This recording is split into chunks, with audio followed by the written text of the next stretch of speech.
Today, you're going to learn why you need to stop bickering with your partner because it's killing your relationship. Welcome to the Dr. Wyatt Show. I'm your host, Dr. Wyatt Fisher, a licensed psychologist specializing in couples counseling. So number one is, why do couples bicker? They bicker because something is going on inside of them, making them feel negative. Maybe their feelings are hurt. Maybe their needs aren't met. Maybe they're hungry. Maybe they're tired. Maybe they're having mental health issues. Usually it's something underneath. Usually it's not about the surface level topic. It's about something they're feeling negative underneath, and then they get cranky. They start getting into conflict and arguments with their partner. So there's all sorts of reasons why couples bicker. But the main takeaway is it's usually not about the surface.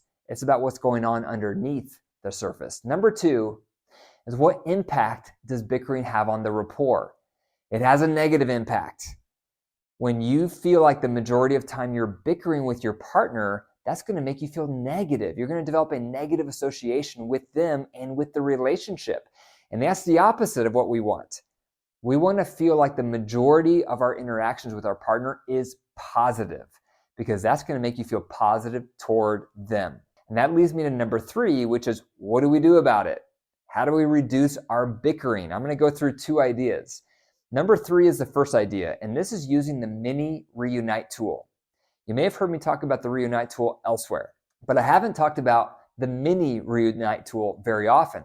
So what you do is, partner A is going to describe their experience in the argument, what they were feeling, what core need was getting tapped into for them, what their experience was in the argument that you had together. Now, the ground rules with this is you can't say you, always, or never. That's partner A. They're sharing their experience. They're talking about what they felt. They're talking about what core need was stirred up for them in the argument. When they're finished, partner B is going to do 5 things. First thing partner B is going to do is summarize back what they heard their partner say to make sure they heard it correct.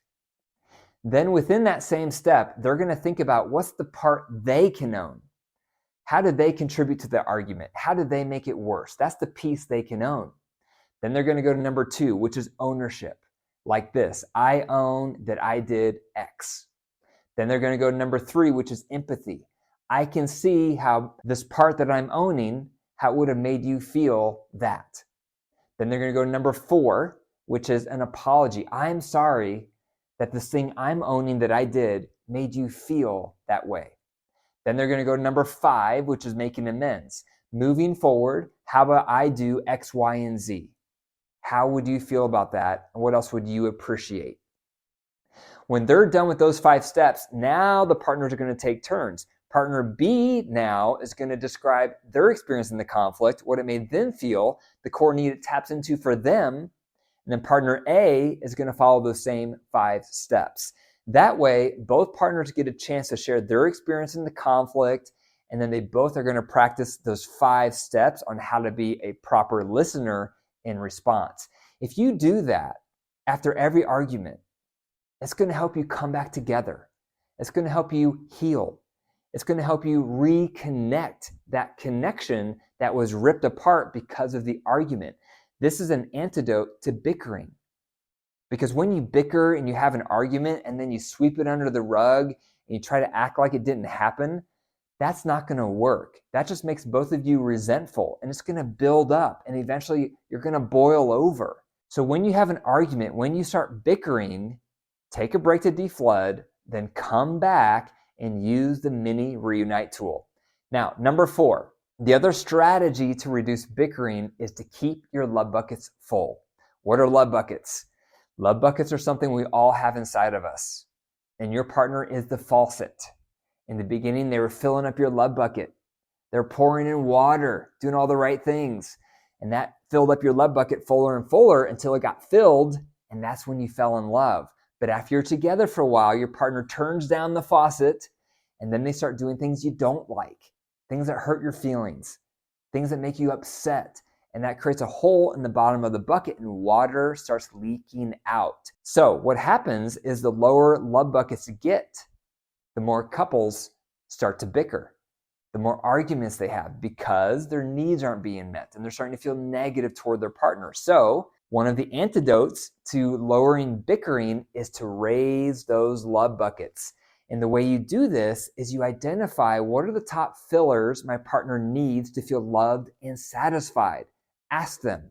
Then identify what are the top drainers I do that makes my partner feel negative toward me. Ask your partner this. And then every single week, you want to ask your partner, how well am I filling up your love bucket?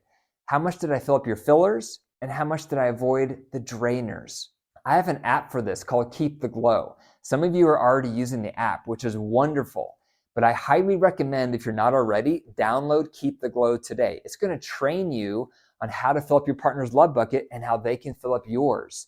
It gives you feedback once a week, and it tracks your performance over however long you do the app on how well you're doing on each filler and each drainer, so that there's accountability and you can see if you're progressing, if you're stagnant, or if you're getting worse. It promotes open communication. So download it, Keep the Glow, wherever you get your apps. So doing this on a regular basis over at least 6 weeks to 12 weeks, slowly you'll notice love buckets will get fuller. And when they get fuller, couples get happier. And love promotes grace. So practicing the love buckets is essential. And this makes sense because when love buckets get low, that's when our needs aren't being met. And that's when we start getting frustrated. We start feeling negative toward our partner. And that's going to create more agitation and therefore more bickering. But as those love buckets get fuller, your needs start being met, your partner stops doing the things you don't like, we start feeling happier. And that makes bickering go down. So that's the process of the love buckets. Once you identify your partner's fillers and drainers, you're going to ask them 3 questions once a week. What was my number? They're going to give you a number on how well you did. What did I do right? And how can I improve? And when you get that feedback from your partner, remember, you have to stay teachable. Have the heart of a student. You can clarify if you're confused or if something doesn't make sense. But otherwise, all you're allowed to say is, thank you for the feedback. And then you move on to the next topic. Then you want to mull over all the feedback from the love buckets, and then you get to decide what part of this feedback am I going to start working on. Love buckets are a powerful tool. I've seen couples who work with me in my practice go from brink of divorce to falling back in love within 6 to 8 weeks because they were doing the love buckets. It's one of the most powerful tools that I teach. One of the most powerful ways couples can fall back in love and stay in love. And one of the most powerful ways to reduce conflicts and reduce bickering, because love promotes grace. We get happier. We feel more satisfied. We feel more fulfilled. And therefore, we have more grace. We have more patience. You start developing a positive sentiment override toward your partner because they're doing such a good job keeping your love buckets full. They're doing all your fillers you want, and they're reducing all the drainers you don't want. You want to know the formula for becoming irresistible in your relationship? It's maximizing your partner's fillers while reducing and eliminating the drainers that you do that they don't like. This is a learning curve. It takes a while to know how to do this. The first learning curve is figuring out what your partner's fillers and drainers are. Then you have to learn how they're defining those items. Then you have to start training yourself on changing your behavior. But it's so worth it because the more you work at this, the more motivated you are, you can guarantee conflicts are going to go down, love is going to go up. So the love buckets is the way to do this. So I've created a worksheet for all these concepts today. You can go to my website, drwyattfisher.com/pages/freebies for my free worksheet. You can download it and then talk with your partner about this episode today. Apply the concepts, internalize them, and that will change your behavior. Thank you for listening to the Dr. Wyatt Show. If you enjoyed the episode today, be sure to leave a comment or a review, and be sure to share this with one other person that you think it could help. For more resources, be sure to go to my website, drwyattfisher.com, and remember, your marriage is alive. So if you care for it and nurture it, it will grow. If you deplete it and deprive it, it will wilt and die. The choice is up to you. Take care.